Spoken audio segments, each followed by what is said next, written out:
하나님만 자랑하라.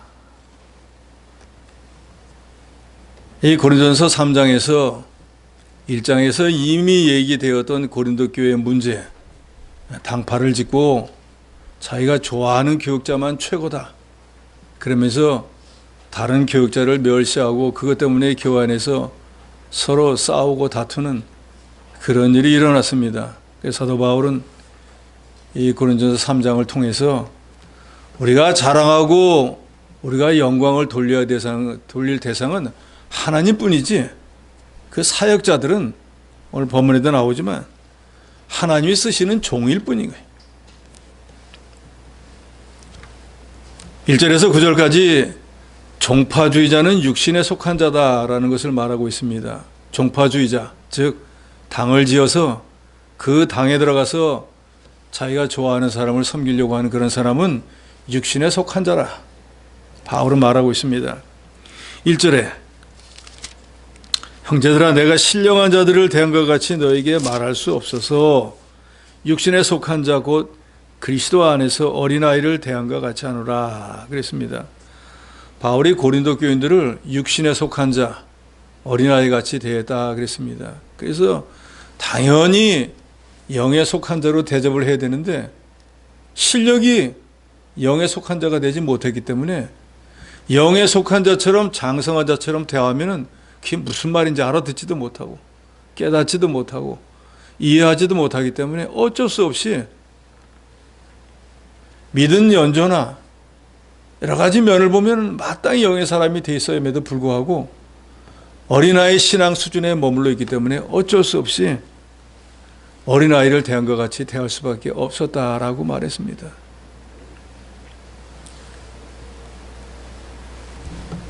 예를 들어서 어린아이가 초등학교에 들어가서 1학년, 2학년, 이제 중학교 갈 때가 되어서 6학년이 되었는데 그 선생님이 보니까 6년을 가르쳤는데 아직도 한글도 못 깨우치고 구구단도 못 외우고 그런다고 하면은 그 선생님이 얼마나 낙심이 되겠어요.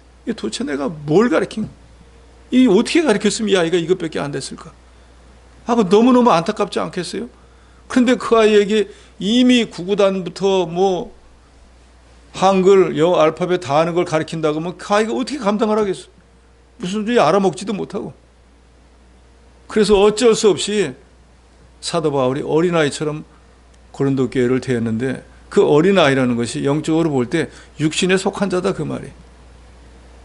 우리가 원래 육신에 속한 자였잖아요. 마귀 종살이던 그런 사람이었는데 그리스도의 보혈을 믿음으로 그 육신에 있던 사람들이 이제 영적 사람으로 변하고 있는 과정이에요. 그래서 우리가 성화라고 하는 말 하잖아요. 그리스도를 닮아나간다. 그런데 육신의 일을 점점 버리고 거룩한 영의 사람으로 변화되어진다, 그런 뜻이에요.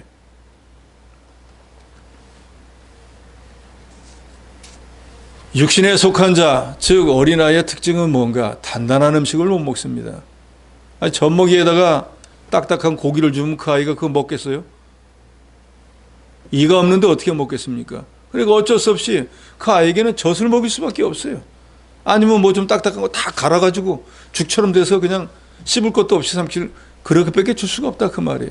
근데 저도 여러분도 어떨 때 병 들었을 때 죽 같은 거 먹으면 힘 없잖아요. 뭐 좀 뭘 씹을 게 있어야지. 씹을 게 없잖아요.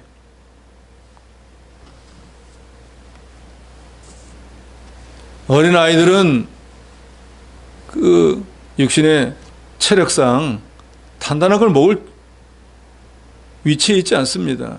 신체 구조가 감당을 못해요.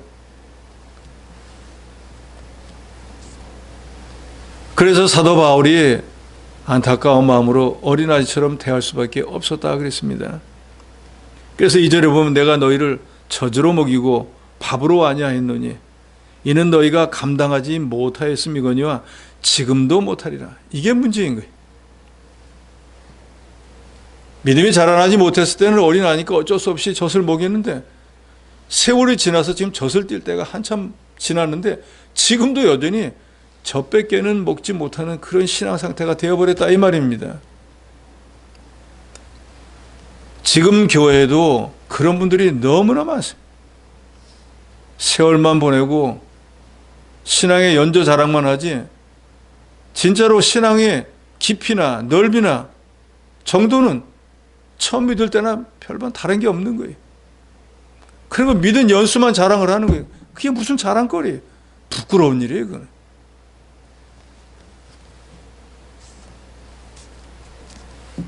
히브리서 5장 12절에 보면 때가 오래되었으므로 너희가 마땅히 선생이 되었을 터인데 너희가 다시 하나님의 말씀 초보에 대하여 누구에게서 가르침을 받아야 할 처지이니 단단한 음식은 못 먹고 젖이나 먹어야 할 자가 되었도다 하는데 고린도 교인이 지금 이런 형편이에요.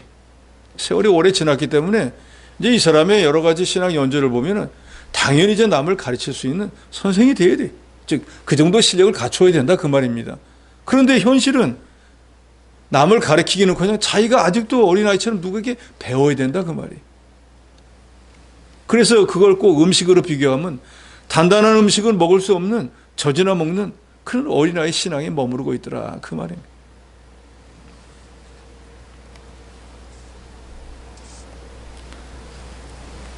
영이 자라나지 못하면 어린 신자이고 단단한 식물 즉 성경의 깊은 진리 신령한 뜻을 깨닫지를 못합니다. 그러면 무슨 일이 생기는가? 영적 진보를 하지 못해요. 학생들을 공부 많이 하고 난 뒤에 왜 시험을 칩니까? 그 사람의 실력이 얼마큼 되는가 측정을 하는 거예요. 그래가 떨어뜨려서 뭘 하려는 게 아니라 이 사람 실력은 어느 만큼인가?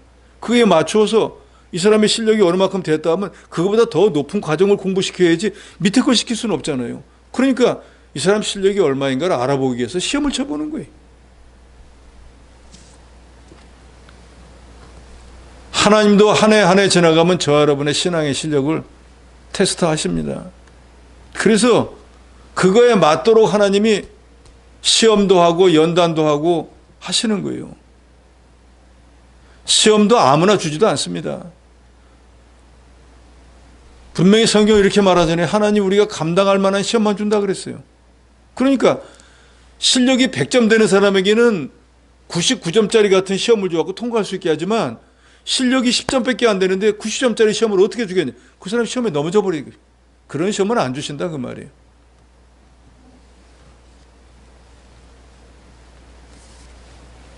그런데 왜 그러면 고린도 교인들을 보고 어린아이 같다고 육신에 속한 신자라고 했는가? 3절에 너희는 아직도 육신에 속한 자로다. 너희 가운데 시기와 분쟁이 있으니 어찌 육신에 속하여 사람을 따라 행함이 아니리요. 그랬습니다. 사람을 따라 행하는 사람이 육신에 속한 신자예요. 어린 신자예요. 처음에 신앙생활 할 때는 어느 목사님에게 은혜 받았으니까 그 분을 귀중히 여기고 그분 말이라고 하면 무슨 말이든 듣고 잘 따라갈 수 있겠죠. 그런데 그것도 세월이 좀 오래 지나고 나면은 깨달아야 돼요. A라고 하는 목사님에게는 이런 은사가 있고 B라고 하는 분에는 이런 은사가 있구나 하고 그 은사를 존중히 여기고 그 가르친 말씀을 귀중히 여기는 거는 좋아요. 그러나 그분을 마치 예수님처럼 하나님처럼 섬기는 건 잘못되었다 그 말이에요. 고린도 교회가 지금 그런 문제가 있습니다.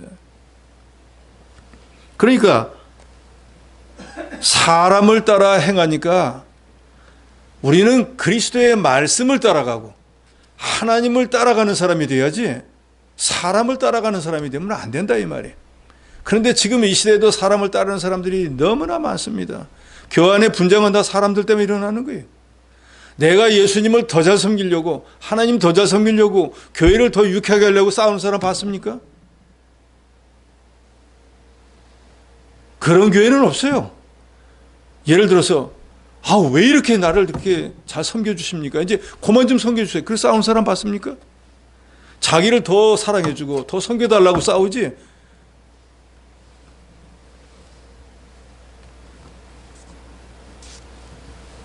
고린도 교인들이 육신에 속한 신자라고 사도 바울이 단언해버린 이유는 그리스도의 사랑으로 구원을 받았으면은 내가 너희를 사랑한 것처럼 너희 서로 사랑하라 그랬습니다.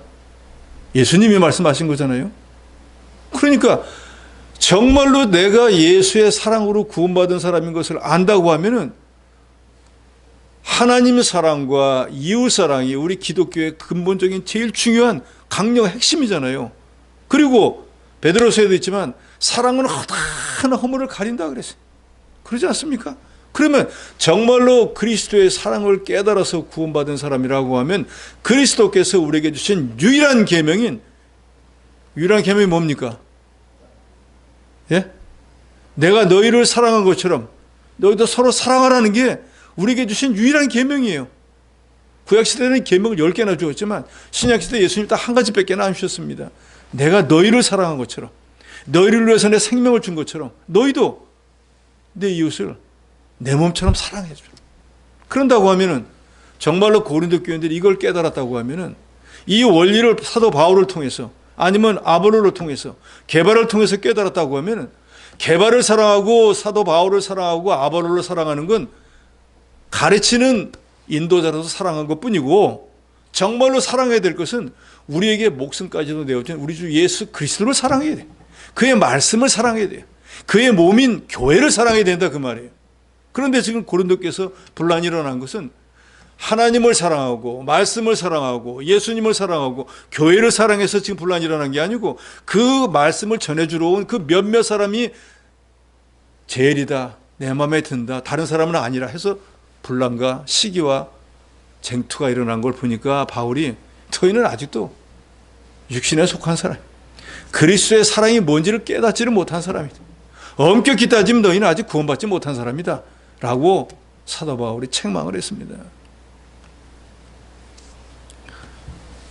교회 안에 시기와 분쟁이 있다는 것은 그리스도의 사랑을 깨닫지 못한다는 증거가 됩니다. 그게 바로 육신에 속한 신자라고.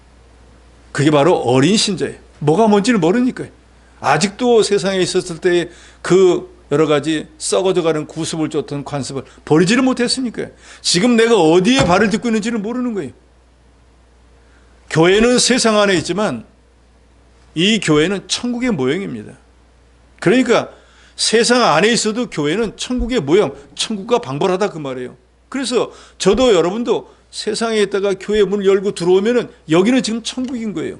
이 안에 주인은 누구입니까? 장로님도 아니고 목사님도 아니고 여러분도 아니에요.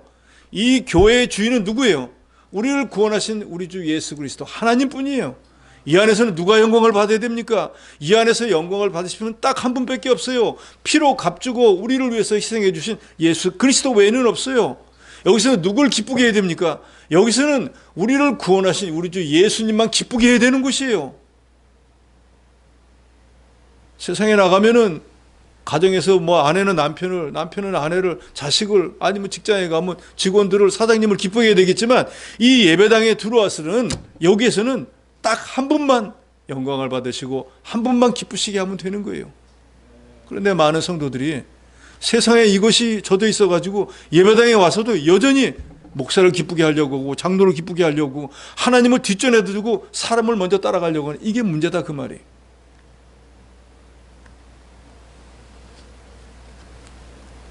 그래서 4절에 어떤 이는 말하되 나는 바울, 다른 이는 나는 아볼로.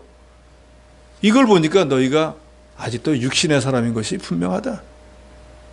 너희가 구원받은 것은 그리스도의 사랑으로 구원받았지 사도 바울이 너희를 위해서 죽어주지도 않았고 게바가 너희를 위해 가지고 무슨 자기 이름으로 세례를 준 적도 없고 너희 구원 얻는데 사도 바울이나 아볼로나 게바는 아무것도 한 게 없어요. 그 사람들은 뭘 했는가? 복음의 말씀은 전한 것뿐이에요. 정말로 우리가 구원받는데 그 역할을, 중요한 역할을 한 것은 우리 주 예수 그리스도뿐밖에 없어요. 우리가 신앙생활이라는 게 뭡니까? 우리를 구원하신 우리 주 예수 그리스도 하나님을 믿고 의지하는 생활이 신앙생활인 거예요. 복음을 전해준 사역자들은 그것을 깨닫게 해준 것뿐이에요.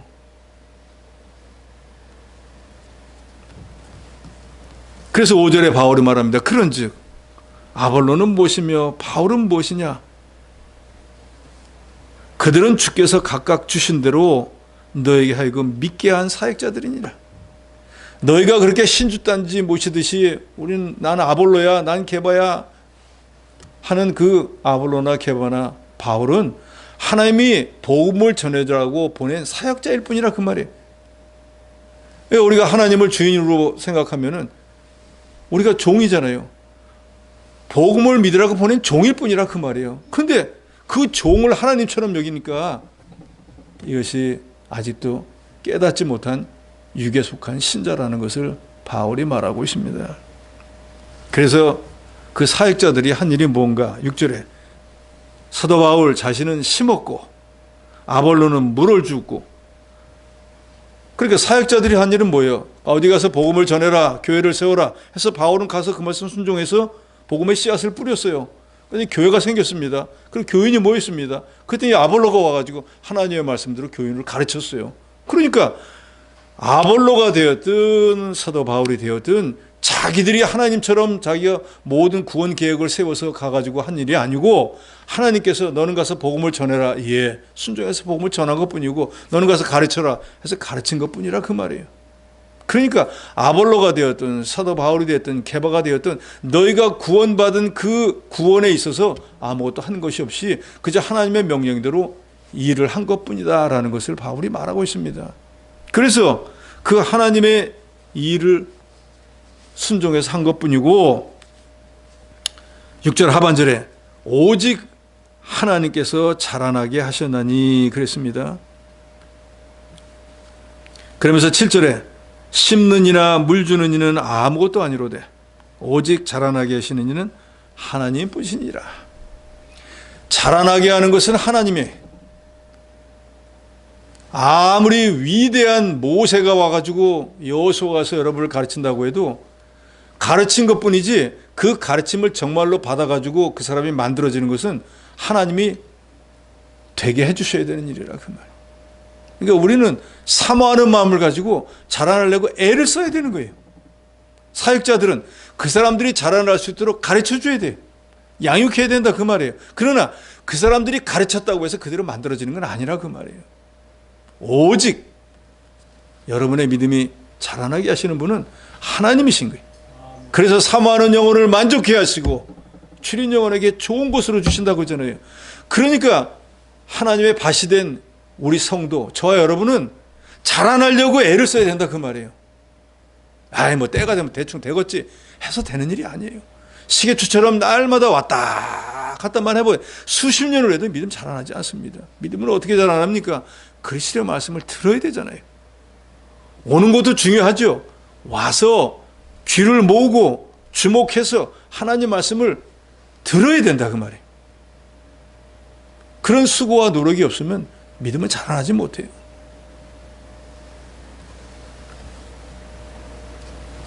그래서 8절에 말합니다. 심는 이, 물 주는 이는 하는 일이 똑같다 그 말이에요. 서로 바뀔 수도 있고 일을 할 수도 저 일을 할 수도 있고 하나님이 그저 명하시는 일을 한 것뿐이라 그 말이에요. 그런데 심는 이와 물 주는 이는 한 가지인데 각각 자기가 일한 대로 자기 상을 받으리라. 그러니까 사도 바울은 와서 씨를 뿌렸으면 씨를 잘 뿌렸으면 뿌린 거에 대한 상을 하나님이 주실 것이고, 아볼로는 물을 주었으니까 잘 가르쳐주고 성도가 만들어졌으면 자라나는 건 주님이 하시지만 자라날 수 있도록 잘 가르친 그 수고한 것에 대한 상은 하나님이 주신다 그 말이에요. 그러니까 성도들이 알아야 되는 것은 게바가 되었든 사도 바울이 되었든 아볼로가 되었든 각각 자기 일을 해서 그 상에 대한 것은 하나님이 알아서 줄 것이니까 인간이 떠받들고 자기들이 그렇게 할 필요가 하나도 없다는 거예요.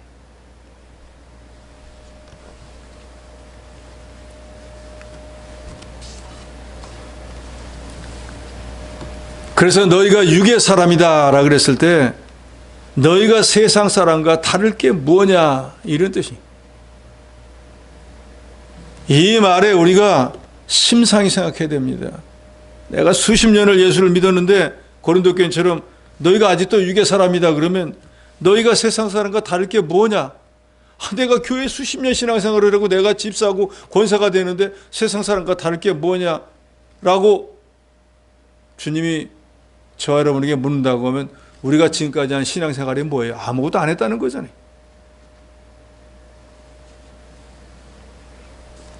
영의 세계는 사람을 따라가는 것이 아니고 진리의 말씀을 따라가는 것이고 그것을 사모하면서 주님을 위해서 사는 생활입니다.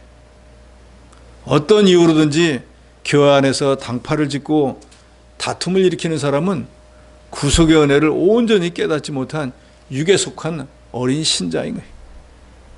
우리 교회는 그런 분이 없겠지만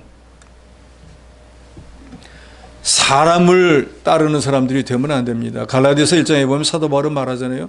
사람을 기쁘게 하려고 내가 만약에 목회를 했으면 나는 그리스도의 종이 아니라 그랬습니다. 우리는 그리스도의 종이에요. 그리스도를 위하는 종이라 그 말이에요. 그리스도, 즉 하나님을 위하는 종이에요. 우리는 살아도 주를 위해서, 죽어도 주를 위해서, 먹든지 마시든지 주의 영광을 위해서, 주님이 우리를 살리셨기 때문에, 주님이 우리의 주인이 되셨기 때문에 우리는 모든 것들을 주님에게 초점을 만들고 일해야 됩니다. 그러니까 오늘부터 사람을 따르지 말랬으니까 목사님이 됐든 장로님이 됐든 말을 따르지 말, 그런 뜻이 아니라 그 말이에요. 하나님이 교회를 이루어 나가기 위해서 세워놓은 그 질서에는 순종을 하되 그 가르침을 주는 그 사람은 하나님의 사역자일 뿐이니까 예수님처럼 하나님처럼 떠받들면 안 된다 그 말입니다. 어차피 사역자들은 자기의 일한 대로 다 상을 받습니다.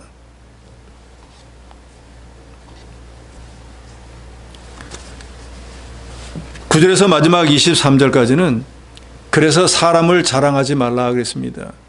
고린도 교회는 문제가 뭡니까? 사람을 자랑하다가 시기와 분쟁이 일어났잖아요. 나는 아볼로가 최고야. 나는 게바가 최고야. 나는 사도 바울이 최고야. 그러면서 자기가 좋아하는 사람만 최고라고 하고 그 사람 말만 듣겠다고 하고 다른 교육자가 와서 가르치면 멸시하고 안 듣고, 그래서 교회 안에 이런 파당 저런 파당이 생겨버리지 않습니까? 그 교육자들은 지금까지 설명한 대로 하나님이 물을 주라고 시키기도 하고 씨를 뿌리라고 시키기도 해서 그 일을 하는 사람들인데 그 일꾼을 갖다가 예수님처럼 높여버려가지고 교회 안에 분쟁이 일어나 버렸으니까 주님이 보실 때 이게 얼마나 안타까운 일이겠어요. 이 하나님의 교회에서는 오직 높임을 받으시고 영광을 받으실 분은 누구라고요? 우리를 구원하신 우리 주 예수 그리스도 한 분이어야 되는데 이 사람들은 그걸 깨닫지 못하니까 바울을 높이려고 하고 게바를 높이려고 하고 아볼로를 높이려고 해서 예수님은 뒷전이 돼버린 거예요. 마치 연말 되면 성탄절 있지 않습니까? 크리스마스 때 보면은 예수님은 생각도 안 하고 그 선물만 사람들이 원하는 사람들 많잖아요. 예수님 아이 갖다 내버리고 자기들끼리 좋아라 하고 먹고 마시고 놀고 선물 받고 그거에 관심 가진 거와 똑같은 거예요. 지금 이 시대도 별반 다르지 않지 않습니까? 신앙생활을 한다고 하면서도 주일날 나와가지고 정말로 주님의 은혜가 한 주간 동안 주신 게 너무너무 감사해서 주님의 은혜가 아니면 제가 한 주간을 어떻게 살았겠습니까? 앞으로 새로운 한 주간은 또 주님의 은혜가 아니면 제가 어떻게 살아가겠습니까? 하고 사모하는 마음으로 감사한 마음으로 나와서 주일을 성수하는 분도 있지만 뭐 못 받은 거 안 된 일만 가지고 와가지고 주께 종일토록 요구하다만 가는 사람들도 수두룩하잖아요. 주님이 무슨 빚 졌습니까? 우리가 주께 빚을 졌지 주님은 우리에게 빚진 게 아무것도 없어요. 그런데 주님 앞에 나와서 다고다고만 하는 사람이 얼마나 많습니까? 주님 이것도 감사합니다. 저것도 감사합니다. 예배당 돌아갈 때까지 늘 감사합니다 하는 사람 몇 명이나 됩니까? 자기 자랑, 집안 자랑, 세상에 있던 거 그런 자랑만 하다 가는 사람이 수두룩하지 않습니까? 그래서 바울은 말합니다. 사람을 따르지도 말고 사람을 자랑하지도 마라. 우리의 자랑은 우리를 구원하신 주님만 자랑해야 됩니다. 한 주간 동안의 삶을 살았을 때도 주님의 은혜로 내가 이 어려운 위기를 이렇게 극복할 수 있었다. 내가 시험이 들려고 했을 때 이 말씀을 붙잡고 내가 믿음으로 이겼다. 이런 신앙의 간증들이 서로 있어야 된다 그 말이에요. 우리 신앙인들이 모여서 교제할 때는 코이노니아라고 그러잖아요. 그리스도의 사랑이 기반이 된 그런 주님의 은혜를 서로 묵상하고 주님의 은혜를 서로 간증하는 그런 교제가 돼야 돼요. 육신의 세상에서 하던 일 그거 아무리 와서 자랑해봐야 무슨 소용이 있겠어요. 그래서 10절로 11절에 보면은 우리가 영적 성전을 건축해 나가야 되는데 바른 터 위에 건축하라 그랬습니다. 이런 지식을 가지라 그 말이에요. 바울은 자기를 건축해 나가는 일, 구원을 이루어 나가는 일이 마치 사람이 집을 짓는 것 같다라고 오늘 본문에 보면은 표현을 합니다. 그럼 집을 지을 때 제일 중요한 건 뭘까요? 기초를 잘 닦아야 돼요. 그렇잖아요? 예를 들어 이렇게 경사진대 갖고 집을 짓는다고 하면 짓기도 힘들겠지만 지어 놓아도 그 집이 언제 넘어갈지 모르지 않겠습니까? 그래서 토목공사라는 걸 하잖아요. 이 높은 거 있으면 다 파고 돌 있으면 빼내고 해가지고 아주 평탄하게 해서 밑에 집안을 단단하게 해서 지진하도 안 넘어가도록 그런 단단한 터 위에다가 집을 지어야지, 모래 위에다가 그냥 집을 지어놓으면 파도 한번 치면 다 무너져 버리지 않겠습니까? 집을 짓기 위해서 기초를 닦아야 되는데, 터를 닦아야 되는데, 우리 믿는 사람들이 영적 성전을 건축하는데 터는 오늘 본문에 뭐라고 했습니까? 10절에 내게 주시는 하나님의 은혜를 따라 내가 지혜로운 건축자와 같이 터를 닦아두매 다른 이가 그 위에 세우니 각각 어떻게 그 위에 세울까를 조심할지니라. 그 말은 터를 닦아야 되는데 조심해서 터를 닦아야 된다 그 말입니다. 그럼 어떻게 터를 닦아야 되는가? 11절 같이 씁니다. 11절입니다. 시작. 이 닦아둔 곳 외에 능히 다른 터를 닦아둘 자가 없으니 이 터는 곧 예수 그리스도라. 우리는 예수 그리스도의 터 위에다가 성전을 건축해야 돼요. 다른 것은 안 돼요. 그래서 우리가 잘 알듯이 우리가 성경이 구약 성경과 신약 성경으로 구분이 되어 있지 않습니까? 그래서 여러분이 상식적으로 다 알지만 구약 성경은 뭡니까? 오실 예수 그리스도에 대한 예언이잖아요. 앞으로 그리스도가 오실 것이다. 그럼 신약 성경은 뭡니까?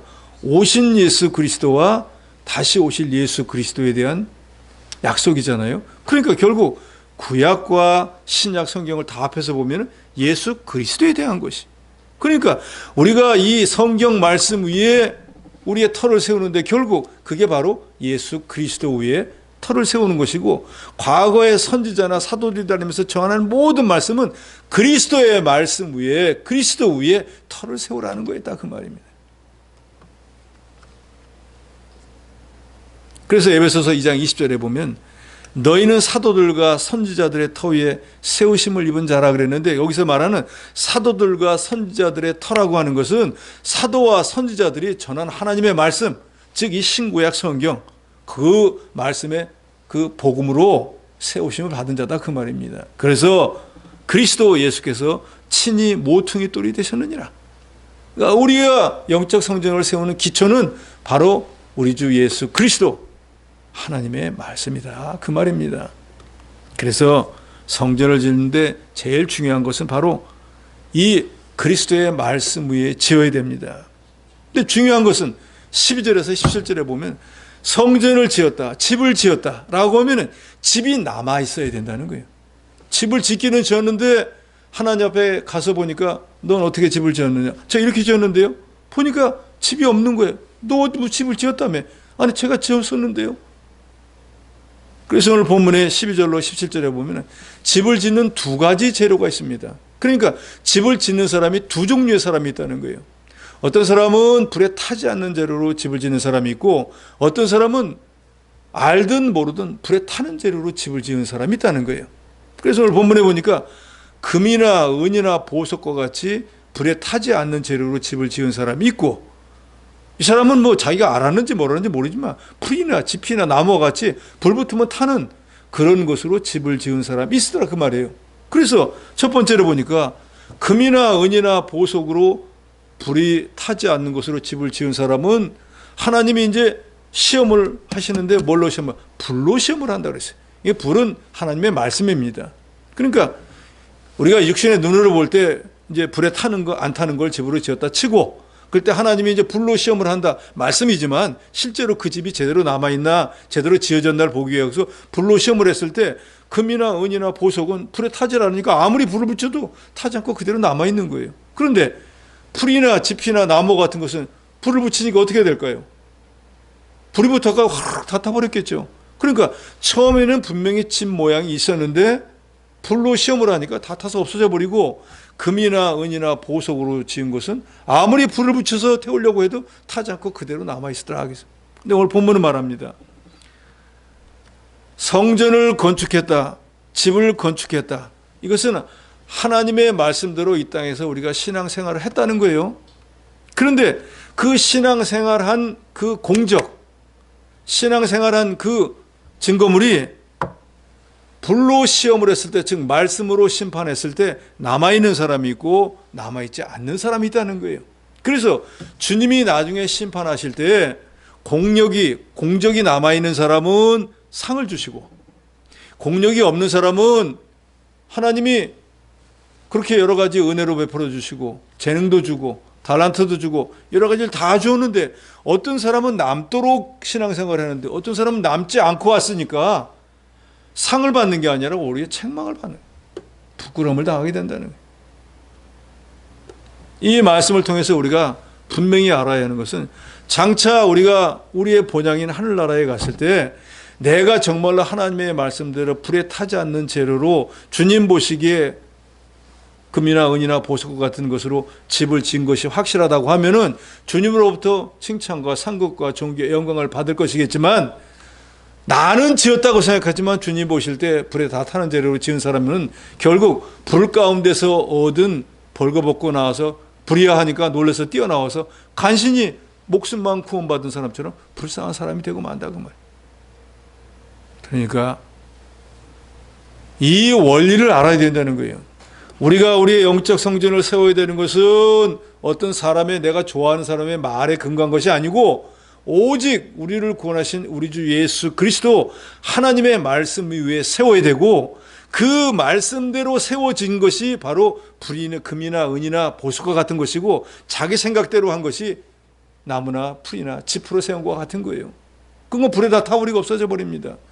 그래서 우리가 하나님의 말씀대로 만들어진 그것은 우리의 상급이 되고 하나님 앞에 갔을 때 그것을 통해서 칭찬을 받기도 하고 존귀와 영광을 받을 수 있는 근거가 되는 것입니다. 그래서 오늘 본문은 말합니다. 그리스도 터 위에 집을 짓고 공력이 남도록 지어야 된다. 그럼 공력이 남으려면은 어떻게 지어야 되겠어요? 집을 똑같이 짓지만 생각해 보세요. 금이나 은이나 보석으로 집을 지으려면 돈이 많이 들어가요. 집에다 나무나 풀에 비하면 엄청나게 재료가 비싸다 그 말이에요. 또 풀이나 짚이나 나무는 막 꺾어지니까 마음대로 짓지만 금이나 은이나 보석은 세공하기도 어려워요. 집을 짓기도 어렵다 그 말이에요. 그러니까 재료도 비싼 데다가 집을 짓기도 어려운 거예요. 그러니까 그렇게 집을 지었으니까 주님이 칭찬을 해주고 상급을 주신다 그 말이죠. 그처럼 그렇게 주님이 인정할 만한 그런 집을 지으려면 여러 가지 연단과 고난도 많지만 그걸 믿음으로 잘 극복하는 사람이라야 된다 그 말입니다. 뭐 하나 어려우면 그만둬 버리고 뒤로 물러서 버리고 힘들면 안 하고 그래가지고야 뭐가 만들어지겠어요. 그런 것은 바로 풀이나 나무나 지프로 지은 사람과 마찬가지라 그 말이에요.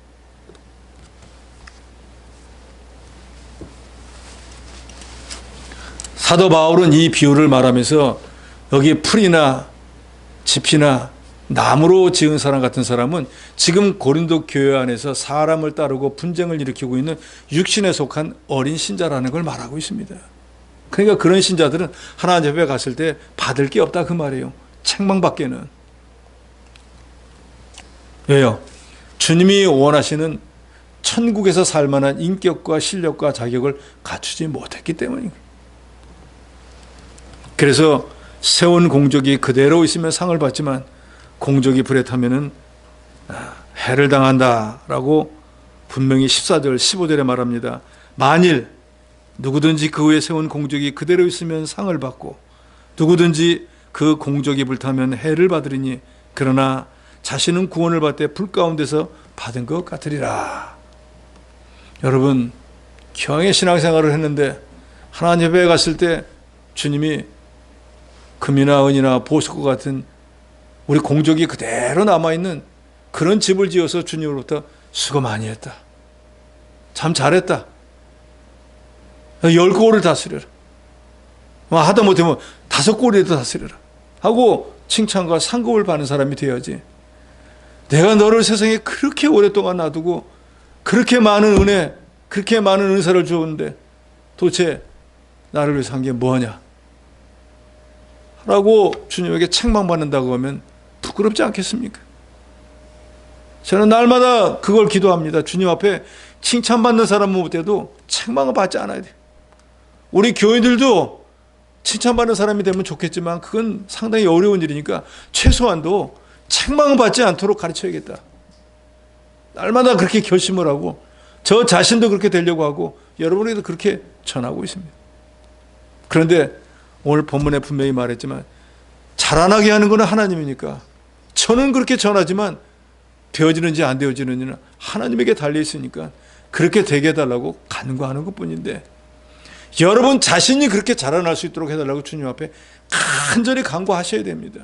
저희 믿음이 좀 자라나야 되겠습니다. 저 주님 앞에 칭찬을 좀 받아야겠습니다. 간절한 마음을 가지셔야 된다 그 말이에요. 물에 물 탄 듯 술에 술 탄 듯 천국만 가면 됐지 뭐 상을 받으면 뭐 할 거야 안 받으면 뭐 할 거야 이런 안양에 살아서는 안 된다 그 말이죠.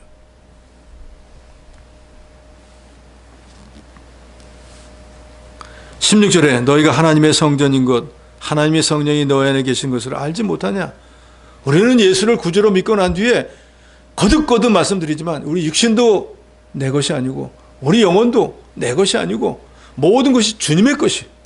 그래서 나를 예수의 것으로 만들도록 예수가 믿어지도록 한 성령이 내 안에 내주하고 계세요. 그래서 내 몸은 예수 믿기 전과 똑같지만 이 몸은 하나님 보실 때는 성령 이 안에 계시니까 성전인 거예요. 이걸 알아야 된다 그 말이에요. 그러면 우리가 내 안에 주님이 계시기 때문에 내 몸도 성전인데 다른 사람도 성전, 다 같이 성전이 모여서 하나님의 성전을 이루어 나가고 있는데 그 성전 안에 어떻게 바울, 게바, 아볼로 따로따로 따지면서 그걸 예수님처럼 대할 수가 있겠느냐 그 말. 그러니까 이 사람들은 지금 이걸 깨닫지 못한다 그 말이에요.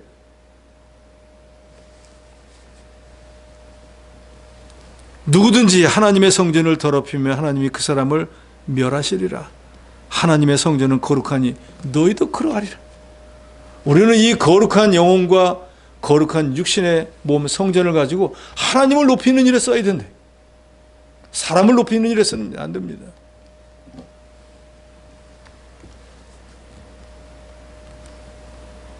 (18절로) 20절에는 사람의 지혜를 가지고 믿으려고 하지 말라.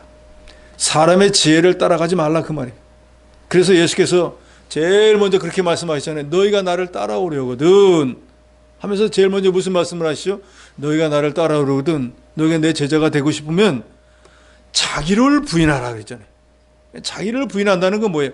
하나님 앞에서 저는 아무것도 아닙니다. 저는 아무것도 할 줄 모릅니다.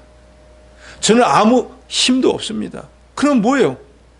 아무것도 아니라는 거잖아요. 주님 은혜가 아니면 살 수 없는 존재입니다. 저는 주님이 뭘 명하든지 그대로 하는 사람입니다. 이런 신앙 고백을 해야 된다 그 말입니다. 그러면 하나님의 교회에 나와서 하나님께서 주방 일을 좀 해. 아이고 감사합니다. 마당을 쓸어. 아이고 이게 웬 은혜입니까? 차량 봉사를 좀 해. 아이고 너무 감사합니다. 이렇게 받아야 되지 않겠느냐 그 말이에요. 그렇지 않습니까? 아니 내가 그런 일을 할 사람인데 집에서도 물을 안 붙였는데 예배당 와서 무슨 이런 일을 하래. 깨닫지 못했다 그 말이에요. 자기를 부인하지 못하는 증거라 그 말이에요. 내가 지금 아무것도 아닌데 하나님이 일만 맡겨줘도 너무너무 감사하잖아요. 누가복음 17장에 무슨 말씀을 합니까? 하루 종일 밭에 가서 일을 해서 이 뜨거운 날에 일을 하고 왔어요. 근데 주인이 자기는 시원한 데 앉아있으면서 저녁 준비하라. 인간적인 생각을 하면 진짜 주인이 못된 주인이지만 종과 주인의 관계에서 생각해보면 종은 그렇게 해도 너무너무 고마운 거예요. 만약에 자기를 안 써줬으면 자기는 어떻게 될지 몰라요. 그런데 이 주인 밑에 있으니까 밭을 갈 수도 있고 밥을 할 수도 있고 자기도 또 생활을 영위할 수 있게 됐으니까 얼마나 감사한 거예요.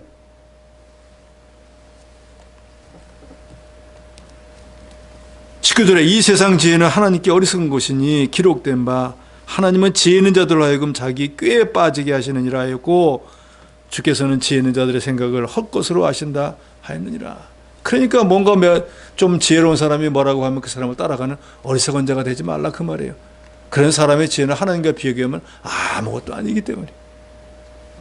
21절에 그런즉 누구든지 사람을 자랑하지 말라. 만물이 다 너희 것임이라. 이 사람들이 사람을 자랑했잖아요. 게바가 최고야, 바울이 최고야, 아니야 아볼로가 최고야. 사람을 자랑했는데 사람 자랑하지 말라. 그 사람 지혜 아무것도 아니다.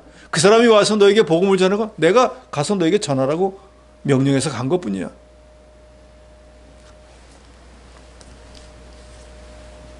바울이냐 아볼로나 게바나 세계나 생명이나 사망이나 지금 것이나 장래 것이나 다 너희 것이요 너희는 그리스도의 것이요 그리스도는 하나님의 것이라. 세상에 존재하는 모든 것들은 믿는 자들을 위해서 있는 것입니다. 바울도 게바도 그 사람들이 믿도록 역사하기 위해서 보낸 하나님의 동역자들이고 사역자들이고 그 사람들은 하나님의 일을 한 것뿐이에요. 고린도 교회 문제는 사람을 자랑하는 데 있었습니다. 지도자 중심의 파당과 분쟁이 하나님의 교회의 영광을 가리우고 있었습니다. 그래서 바울은 본문에서 결론적으로 사람을 자랑하지 말라. 그럼 누굴 자랑해야 되겠습니까?